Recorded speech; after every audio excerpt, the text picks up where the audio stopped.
3 फ्लेवरचे बनवले कपकेक्स। श्री स्वामी समर्थ, कसे आहात सगळे? तर मला आली होती कपकेक्सची ऑर्डर आणि हे डेलीच कस्टमर होतं। ॲक्च्युली त्यांनी मला डेली ओळखीचंच कस्टमर होतं आणि त्यांनी फर्स्ट टाईम मला ऑर्डर दिली होती, ती पण कपकेक्सची।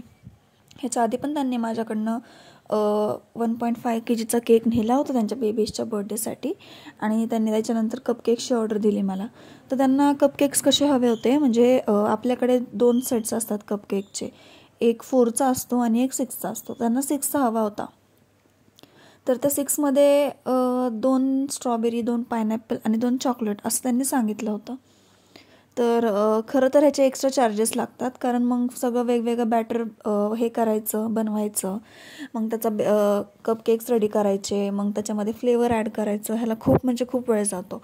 जर एकाच फ्लेवरचं असेल मग ते पटकन होऊन जातं, पण सेपरेट असेल तर खूप वेळ जातो। तर हे मी त्यांचे पण बनवले आणि थोडे एक्स्ट्रा पण बनवले होते, माझ्या भावाला सुद्धा खायचे होते, सो त्यांच्यासोबत मी थोडे एक्स्ट्रावाले पण बनवले। तर हे पायनॅपलचे तर रेडी झालेत, आता आपण बनवूया स्ट्रॉबेरीचे। तर हे स्ट्रॉबेरीचे मी बनवायला घेतले आणि कपकेक्स खरंच खूप छान लागतात खायला। सगळ्यांची बनवायची वेगवेगळी ट्रिक असते, सगळे वेगवेगळ्या टाईपने बनवतात आणि माझेसुद्धा वेगळेच टाईप आहे। तुम्ही पण ह्याच टाईपने बनवत असेल तर प्लीज मला कमेंटमध्ये सांगा, आणि जर काही वेगळे आयडिया वगैरे असेल की वेगळी काही असेल रेसिपी वगैरे तर ते तुम्ही मला कमेंटमध्ये सांगू शकता, मी एकदा तसं पण ट्राय करून बघेल आणि त्याचासुद्धा व्लॉग बनवून अपलोड करेल। तर आता मी स्ट्रॉबेरीचा बॅटर रेडी करते आहे। बॅटर जास्त घट्ट पण नाही झाला पाहिजे, जास्त असं लूज पण नाही झाला पाहिजे, असं प्रॉपर झाला पाहिजे एकदम, कसं जो हे आहे कपकेक आहे तो एकदम फ्लफी आणि छान होतो। तर कालचा व्लॉग तर तुम्ही सगळ्यांनी बघितलाच आणि त्या व्लॉगला मला खूप सारे छान कमेंट्स वगैरे आले, सगळ्यांनाच तो व्लॉग खूप असा आवडला आहे, हेच कळून येते कमेंट्सवरून, आणि त्यासाठी खरंच थँक्यू, तुम्ही एवढा सपोर्ट करताय मला।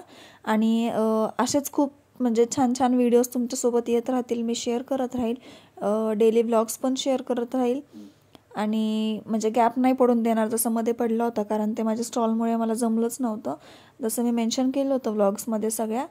तर हे सगळे फिल करून झालेत माझे स्ट्रॉबेरी आणि पायनॅपलचे।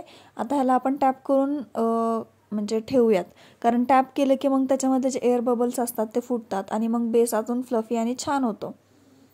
तर हा जो टिन आहे तो माझा 1 kgचा टिन आहे, त्याच्यामध्ये मी 1 kgचे केक बनवते आणि शक्यतो मी कपकेक्स ह्याच्यामध्येच बनवते, आणि जर जास्ती असतील तर मग जो मोठा टिन आहे त्याच्यामध्ये बसवते।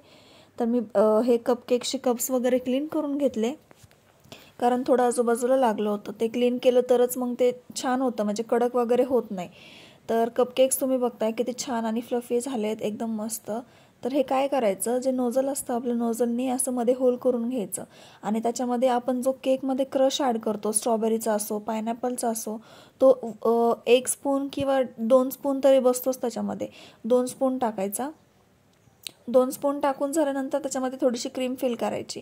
मी ह्याच्यामध्ये क्रीम फिल केली नव्हती, कारण ह्या कस्टमरला जास्त क्रीम आवडत नाही आणि जास्त स्वीट कपकेक्स आवडत नाही, सो मी ह्याच्यामध्ये क्रीम फिल नव्हती केली, फक्त क्रश टाकून परत तो बेसनी ते हाईड करून टाकलं होतं, जे तुम्हाला पुढे दिसेलच।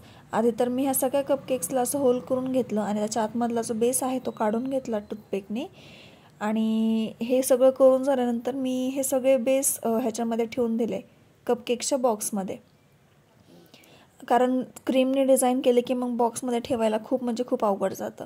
तर हे बघताय तुम्ही की मी आत्ता स्पूनने कसं फिल करते आहे, 2-2 स्पून टाकायचे त्याच्यामध्ये, जो क्रश असतो तो, आणि स्ट्रॉबेरीमध्ये, आणि जो चॉकलेटचा असतो तो चॉकलेटमध्ये चॉकलेट सॉस कधीच टाकायचा नाही, जी आपण ग्लेज रेडी करतो ना डार्क कंपाऊंडनी, ती टाकायची कधी पण, कारण जर तुम्ही चॉकलेटची ग्लेज टाकली तर मग ते कडवटपणा येणार, आणि जर ग्लेज टाकली तर एकदम असं चॉकलेटी वगैरे फ्लेवर येतो त्याला।